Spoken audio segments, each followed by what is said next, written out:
Yes, hello once again, and another warm welcome back to Classic Dirt Bike TV, where of course we take a look at more of those old school vintage dirt bikes from back in the day.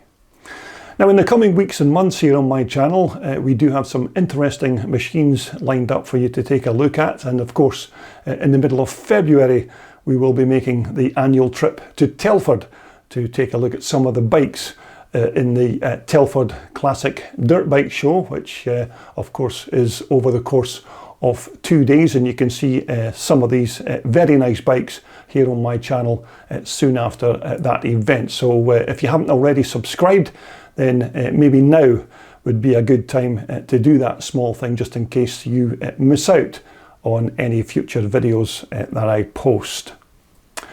So coming up next, we're going to take a look at another reasonably rare machine. There's certainly not many of these bikes around these days when you go to vintage race events. So right now we're going to take a look at this 1979 Mark 12 250 Bultaco Pursang.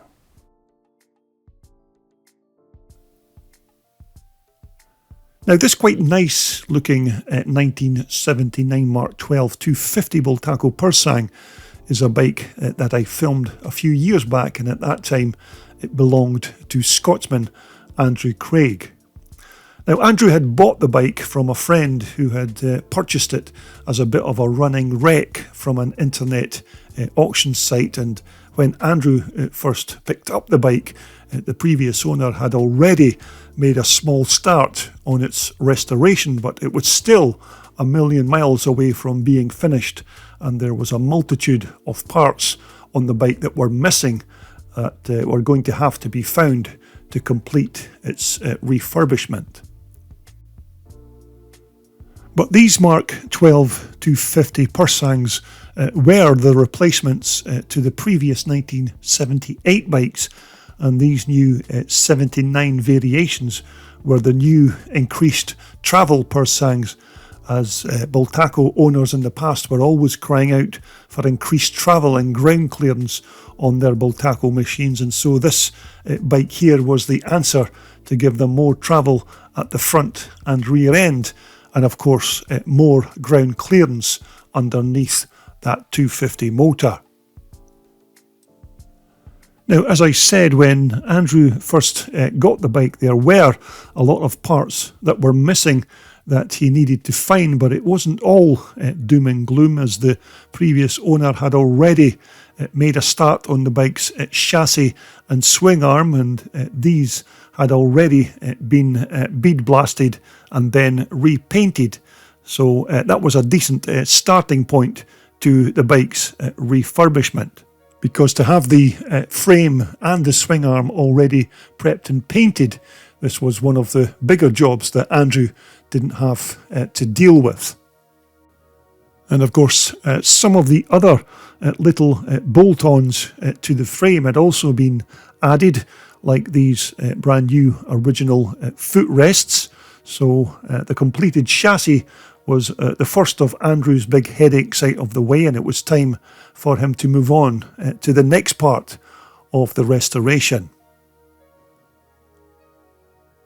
And once again, there was another bit of good news with regards this 250 engine in Andrew's bike, and that was that it appeared that the 250 motor had already been refurbished by the previous owner, who, as it turns out, had spent a ton of money having it stripped and rebuilt and eventually repainted. Although Andrew still didn't know what the actual motor was like internally, so he managed to scrape together an old ignition coil and then feed the carburetor with fuel just to get the engine started, and with a few dabs on the kicker, it certainly fired into life, and Andrew said that the engine sounded really sweet. So now Andrew had a very good chassis, swing arm and motor,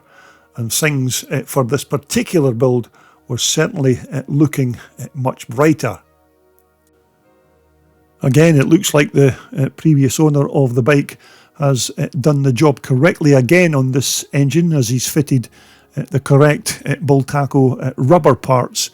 to this Kickstarter, and of course that rubber gear shifter as well, with those little B Bultaco logos stamped on the end of them. But I have to say that this engine is looking really good, and I think the previous owner has done a top job on this 250 two-stroke engine. Although in terms of their overall power output, these Bultaco 250 motors were certainly good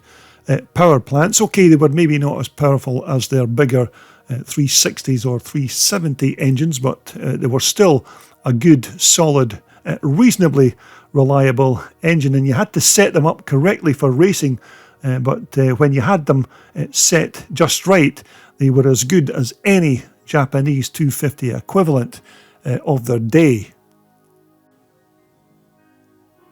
Now again, we have the tried and tested Bing carburetor fitted to our 250 motor here, and not everybody is a fan of these older Bing carburetors, but as I've said in previous videos, I had these Bing carbs fitted to my old Micos in the past, and I never had any issues with them with regards reliability or tuning. You just had to take your time and experiment with different settings just to get the best out of them. But again, as I remember, I think that these 79 Mark 12 250s were one of the very first Bultaco motocrossers to be fitted with a reed valve block on the carburetor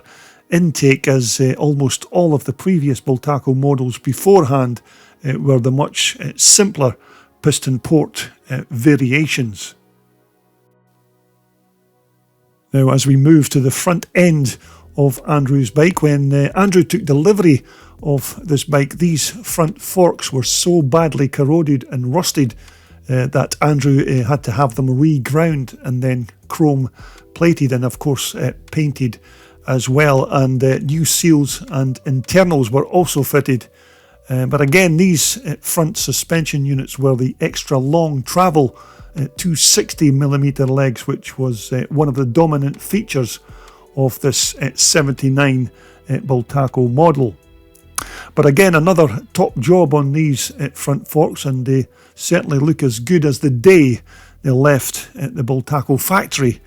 way back in '79.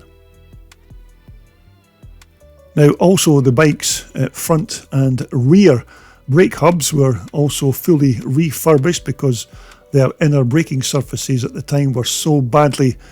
corroded, so these were then sent to a specialist for machining, but the original chrome surfaces were not reapplied during that process, and Andrew just decided on standard steel braking surfaces instead. But to be fair, the brakes on these Bultacos weren't great in standard trim anyhow, so going back to standard steel braking surfaces, it wasn't going to make a huge difference to the actual stopping power of the brakes. Now, both the bike's front and rear wheels are brand new replacement Spanish Morad rims, and these have had a full rebuild with brand new spokes. Now, the old wheels and tyres that were fitted onto the original bike were badly rusted through and certainly of no use on this new rebuilt bike, and in fact the tyres that were fitted to the original wheels were so hard that Andrew couldn't even get them off the rims, and he had to cut them off along with the old spokes and then basically throw the whole lot in the trash can. But again, the old wheels and tyres were 2.75s, which Andrew thought were a bit too wide for this bike, so he's now changed them to a much more respectable 2.15 width. And so as we move to the back end of the bike, the rear shocks that originally came with the bike were basically just junk, and they weren't even good enough to hold up the back of the bike while it was sitting in the workshop, so these were again just scrapped, and Andrew managed to buy himself a set of period correct Bultaco original beater shocks with their proper remote reservoirs, which all came direct from Spain. But for 1979, these beater rear shocks again weren't the best, it has to be said, as there were much better rear suspension systems on the market at that time, although Andrew still wanted to keep the Mark 12s as authentic as possible, and so he kept these beater shocks in keeping with the bike's year and its twin shock configuration. Now, once again, as my ageing memory correctly serves me, I think these Mark 12s were one of the first Bultacos to actually have a high-level exhaust fitted, as many of the previous models, of course, had a low underslung race pipe, and these high-level over the top of the motor pipes were in keeping with this Mark 12 model's increased suspension travel and ground clearance. And of course, as per the rest of the parts on this bike, the front expansion chamber and this tailpipe are all genuine Bultaco items sourced directly from Spain. Now again, the original fuel tank that Andrew got with the bike was in a pretty dire state, as it had plenty previous racing battle damage with scrapes and other cuts in its plastic, and Andrew told me that it also had the fuel tap blocked off with a bolt and silicon sealer, and so a brand new replacement tank was then sourced from Dave Renham's In Motion Bultaco parts supplies in Egham in Surrey in the UK. And again, this plastic replacement fuel cell was perfect and looked absolutely fantastic when it was fitted to the newly restored machine. Now, once again, the seat on this Mark 12 was actually one of the missing parts that the bike didn't have when Andrew first bought it, and this new old stock item here is another genuine Bultaco part that once more came direct from Spain. But as I recall, I think these Bultaco race seats were reasonably comfortable for a 1970s twin shock motocrosser. Now, when it comes to the bike's plastics, both these side panels are all new replacement parts from DC Plastics in the USA, but these are, of course, not original Bultaco items, but still very good quality, and these plastic parts are unlike the original Bultaco plastics, as these are vacuum formed, whereby, of course, the stock Bultaco side panels would have been injection moulded back in 1979. But these parts here still look very good and are quite functional on this newly restored machine. And again, the bike's front and rear mudguards are actually a couple of the parts that Andrew got with the bike when he bought it, and as far as I know, these again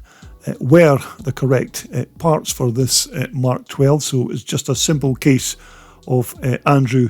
bolting them back onto the bike's chassis, but they certainly look good, and they're very hard to distinguish between the Bultaco originals. Now again, the original handlebars that came with the bike were more or less rusted straight through, and so these were again scrapped and thrown in the bin, and they also weren't the right handlebars for the bike, so these were replaced with brand new old stock items. Now, these mountain lugs, Andrew told me, were also built up using old washers of all things, which was probably done just to stop the bars from fouling the fork's air schrader valves on the top of each fork leg. So brand new bars and mounting caps were again then sourced directly from Spain. Now again, as you'd expect, you're not going to do a full restoration on a bike without fitting a new set of controls, and all the bike's cables, levers and throttle gasser are all brand new Bultaco items, and these will certainly go a long way to keeping this particular Mark 12 as authentic as possible for 1979. But I have to say that this restoration on this 250 is an excellent piece of work by Andrew, and he certainly made sure that the bike had all the original logos fitted that would have been stuck to the frame back in the day. Now, by the time that Andrew had finished the restoration on this Mark 12 Bultaco, he never actually got to race the bike on the track, and that was mainly because much of his working day was taken up as a very busy paramedic, and he never really had the time to try the bike out on the track. And not long after these video clips and pictures were taken, Andrew then sold the bike to another Bultaco enthusiast. But one thing we do know is that this featured bike was among one of the last container shipments of Bultacos into the UK in 1979, and this particular bike here was destined to be delivered to Jimmy Morton's Bultaco bike dealership in Sorn in Ayrshire in Scotland in that year. Now, of course, Andrew's 250 here isn't a super rare machine, but having said that, you'd be very hard pressed to actually see one of these Mark 12s taking part in a vintage or twin shock race event in these modern times. And although they did have a good two-stroke motor and mediocre handling, there were still quicker and better handling bikes available in 1979. And with this Mark 12, of course, being the extra long suspension travel model, and with that increased ground clearance below the motor and that high level exhaust, these Mark 12s could certainly be described as one of the more unique bikes that were built at the Spanish Bultaco factory. Well, there you have it. I do hope you enjoyed that brief walk around Andrew Craig's 1979 Mark 12 250 Bultaco Pursang. It's certainly a bike that you don't see around many racetracks in this modern day, and it's quite nice to see one in such good condition. So coming up in my next video posting, we're going back to the Rob Hughes classic dirt bike collection, and in my next video we'll be taking a look at this lovely 501 Husaberg. Now this particular bike here will be ridden by Rob's son Joel in 2022 when he competes in the UK National Evolution Championships on this machine. So if you're at any of those particular events during 2022, then you may get a chance to see Joel in action on this lovely machine. But of course, until then, everybody out there, continue to be safe and well if you're still managing to ride your old vintage dirt bikes during the winter period. And we'll all get together again very soon to talk about more vintage iron right here on your #1 and favourite classic dirt bike TV channel.